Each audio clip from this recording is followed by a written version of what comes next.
Hi, I'm Dave Stelzel, author of The House in the Cloud. And if you're looking for a way to build your business, here's the secret. You see, the secret in successful business is in the list. An email list, your prospect list, whatever you want to call that list. It's the list of names that are potential buyers for your things. Now, before I get into the list building strategies, I want to share a couple of really important things about the list. First of all, if you've ever tried to hire salespeople and you just can't find salespeople who can sell stuff, there's a good chance it's a list problem. They get in there and they're looking for business, but there's no one to call. Secondly, if you've tried to conduct events like webinars or lunch and learns or anything like that, and you don't have a great list, it's impossible to get anybody to come to these things. And third, I'm sure you want meetings, sales meetings to sell stuff.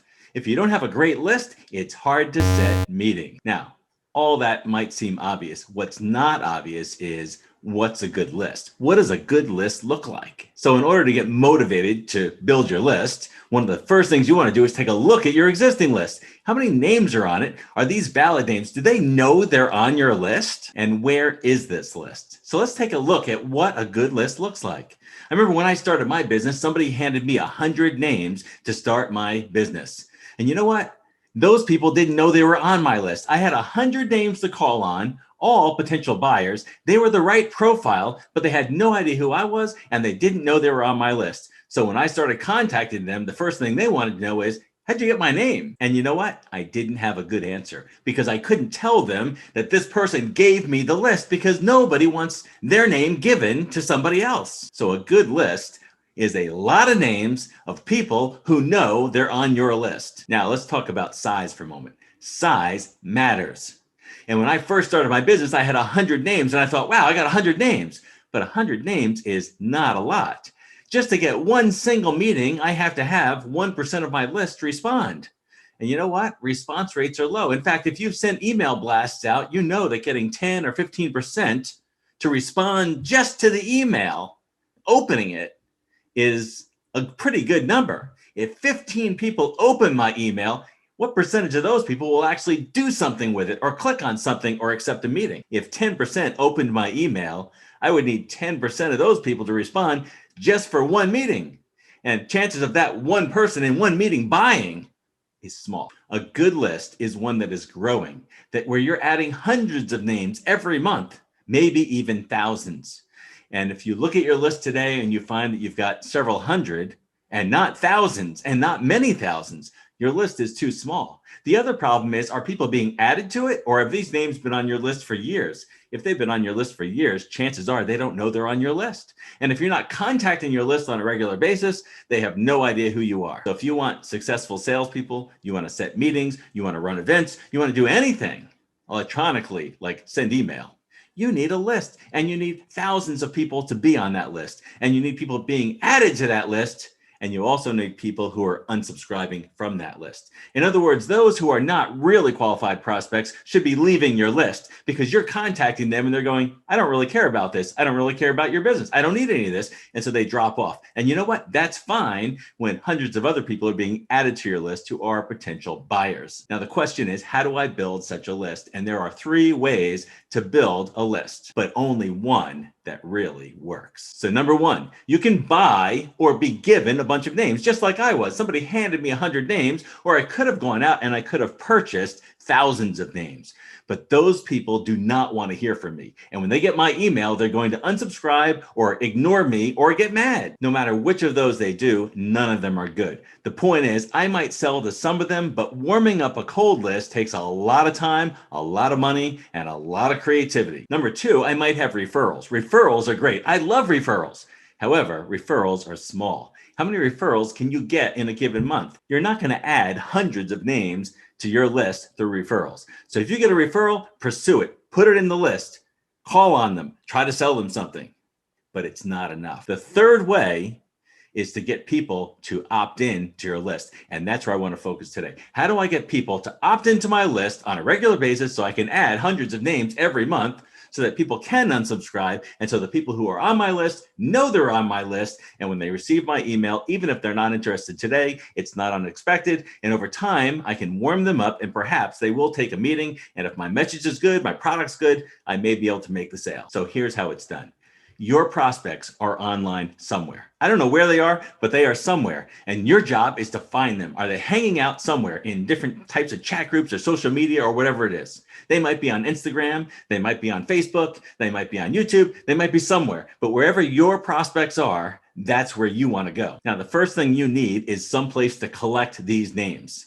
You've got to have a database to put them in, and that database has to be able to do certain things. So if you're a typical IT services company and you have an application like, well, I won't name any names, but one that doesn't easily automatically send email back to somebody who does something on your webpage or something, then that system is not going to do it. You need something with strong autoresponder capabilities. I'm talking about like Infusionsoft, Activecampaign, even MailChimp will do this. But many of the popular platforms that were built for back-end time, tickets, things like that are not going to work for you. Even if the company says they've added that feature, it's probably not good. I would recommend you have two systems if that's the case, one that's built for marketing and one that manages your back office. I personally like Activecampaign. Activecampaign does a whole lot of CRM type activities, but it's great at marketing. It's great at putting together sequences of campaigns, meaning emails and reminders to do this and setting tasks for do that,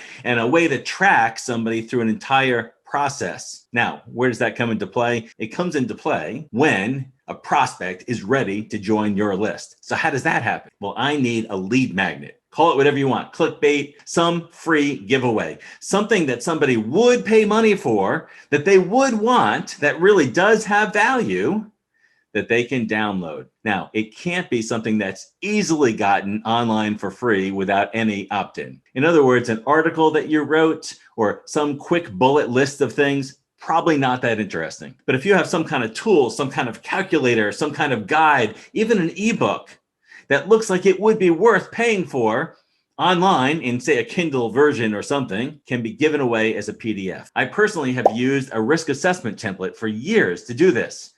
And you know what? People want a risk assessment template. They would like to know what a good format is to deliver a security assessment in. And even if they don't use mine, they'd like to see one more.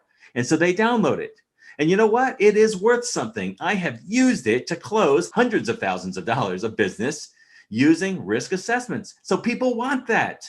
What else could you put out there? The thing is to understand what questions your prospects are asking out there. Can it be a video about something? Can it be a tool? Can it be an ebook? It can be any one of those things, but it's got to be free. At the same time, it's got to be worth paying. Now, I'm going to take that thing and I'm going to offer it through a web page.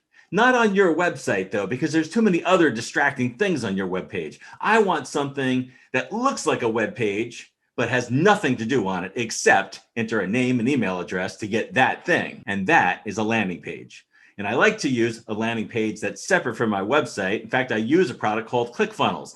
ClickFunnels allows me to do a lot of really cool things, but the thing I like most about it, well, maybe it's the second most important thing about it, is that I can see all the statistics very easily. I don't need Google Analytics or some other big complicated analytical package.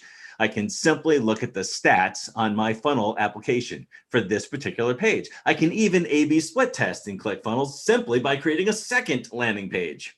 So now I've got my two landing pages and ClickFunnels is measuring all the stats. Here's how many people came to it. Here's how many people clicked. Here's how many people did this and that. And that way I can see which page is better and I can optimize my landing page and I can get it to the point where I'm converting 20 to 50%, which is the number I like to see on that page. If it's way less, there's something wrong, something not that interesting about that particular offering. So I create the landing page to appeal to my market audience. Here's what I'm going to give you for free if you'll enter in your name and email address. And here's the thing. Now in ClickFunnels, I can take it a step further because it's a funnel program. So once that person says, yeah, I want to download that thing, I can actually offer them something else. I can offer them something for sale. I can play a video for them. I can do something that engages them even further because I want to identify that person who really is excited about me, not just the person who only just downloaded something or just visited the page. So there are different levels of excitement in this particular person, and my CRM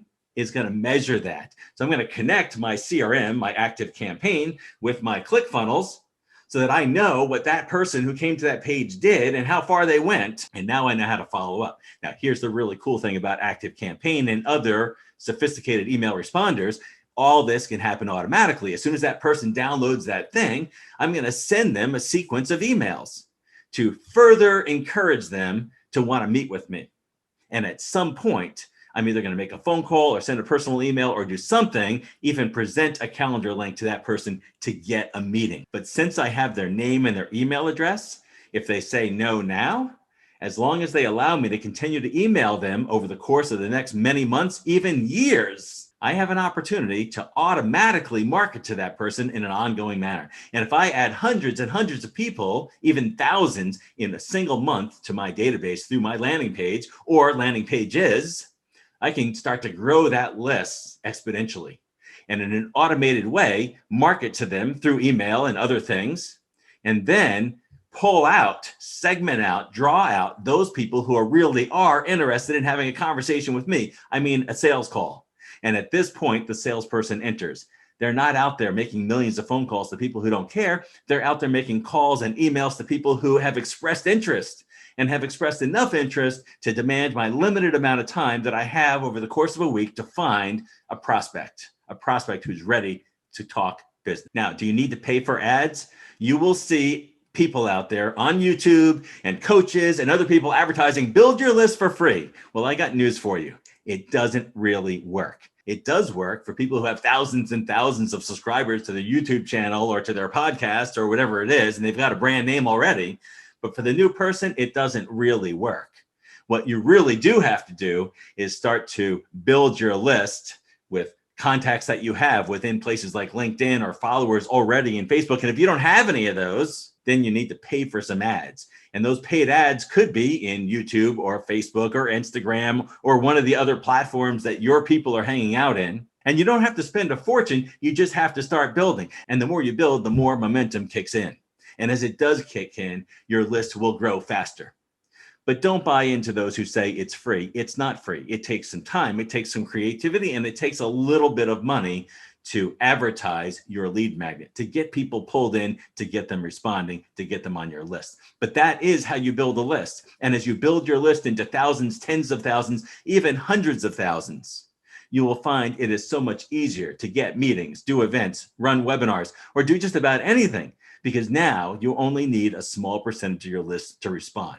And that creates successful business.